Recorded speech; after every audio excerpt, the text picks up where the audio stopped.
ভারতে মুসলিম নিধন দীর্ঘদিন ধরে চলমান আছে। আমরা কি আজীবন শুধু চেয়ে চেয়েই দেখব? ভাই, অত্যন্ত কষ্টের প্রশ্ন। এই প্রশ্ন আমাদের সবারই মনের।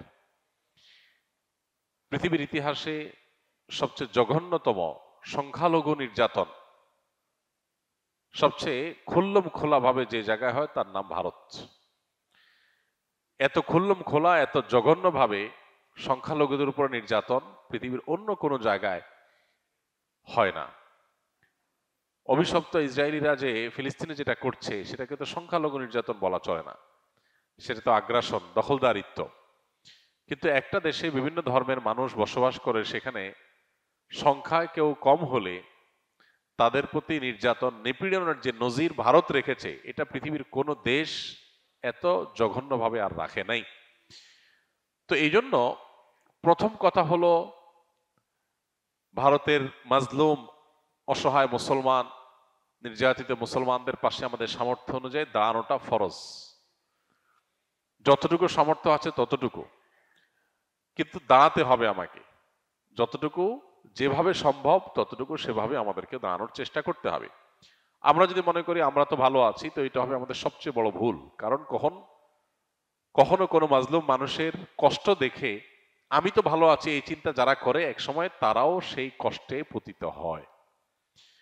অতএব আমাদের ইমানি যে চেতনা, আমাদের যে মানবিক মূল্যবোধ, সেটার তাগাদায় ভারতের মুসলিম নিধন, ভারতে মুসলমানদের মসজিদ মাদ্রাসা একের পর এক উচ্ছেদ করা, দখল করার যে মহোৎসব চলছে, সেখানে বিভিন্ন ছুতা অজুহাতে বিভিন্ন নাটক সাজিয়ে সেখানে মুসলমানদের নিধন করাকে যে হালাল করা হচ্ছে, এটার বিরুদ্ধে আমাদের প্রত্যেকটা মানুষকে সর্বোচ্চ প্রতিবাদ যার যার জায়গা থেকে জানাতে হবে। এবং সেখানে এ জাতীয় জুলুম যেন বন্ধ হয়, সেটার জন্য আমাদের সরকারকে চাপ দেওয়া, সরকারের মাধ্যমে প্রতিবাদ জানানো, রাষ্ট্রীয়ভাবে বিভিন্নভাবে, এটা আমাদের অব্যাহত রাখতে হবে। ইতিমধ্যে আমাদের সরকারিভাবে আলহামদুলিল্লাহ নিন্দা জানানো হয়েছে এবং সেখানে সংখ্যালঘু মুসলমানদের প্রতি জুলুম বন্ধ করার আহ্বান জানানো হয়েছে। সন্দেহাতীতভাবে এটা প্রশংসনীয় কাজ, এটা অব্যাহত রাখতে হবে।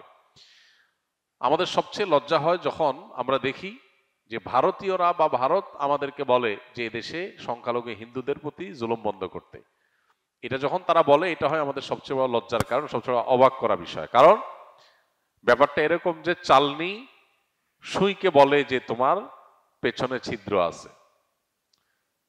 চালনি যদি সুইকে বলে তোমার পেছনে ছিদ্র আছে, এটা যেরকম বেমানান, এটা যেরকম হাস্যকর, ভারতীয়দের বাংলাদেশের মানুষকে সংখ্যালঘু নির্যাতনের বিষয়ে সবক দিতে আসা এরকম হাস্যকর। কারণ তারা যেটা করছে, এটা পৃথিবীর কোন সভ্য সমাজে, কোন সমাজে, কোন রাষ্ট্রে সেটা কেউই করছে না। অতএব তাদের এগুলোর বিরুদ্ধে আমাদের প্রত্যেকটা মানুষকে ঐক্যবদ্ধ থাকতে হবে। ভারতীয়দের এই সমস্ত অপকর্মকে যারা বৈধ মনে করে, যৌক্তিক মনে করে, তারা হলো এই দেশের তথাকথিত এক শ্রেণীর মানবাধিকার কর্মী, যারা মানবাধিকারের নামে পতিতাবৃত্তি করার অধিকার চায়। তারা মানুষের বাঁচার অধিকার এতটা চায় না। যারা মানবাধিকারের নামে একজন মানুষের সৃষ্টিগত যে পরিচয়, সেটাকে তারা পরিবর্তন করার অধিকার চায়। কিন্তু পৃথিবীর বহু প্রান্তে বহু মাজলুম মানুষ বিনা দোষে প্রতিনিয়ত নিহত হচ্ছে, খুন হচ্ছে, তাদের ব্যাপারে তাদের কোনো মাথা ব্যথা নাই।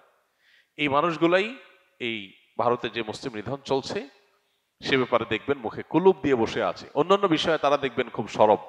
কোনো মুসলমান যদি কোনো ভুল করে, সেটা নিয়ে তাদের সবাইকে দেখবেন সরব হয়ে গেছে। কিন্তু মুসলমানদের নিধন চলছে, এরপরে তারা সবচাইতে চুপ।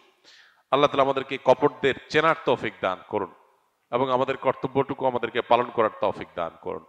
যার যতটুকু সাধ্য আছে তার ততটুকু সাধ্য দিয়ে অন্যায়ের বিরুদ্ধে প্রতিরোধ, প্রতিবাদ চালিয়ে যেতে হবে। আল্লাহ আমাদের সেই তৌফিক দান করুন।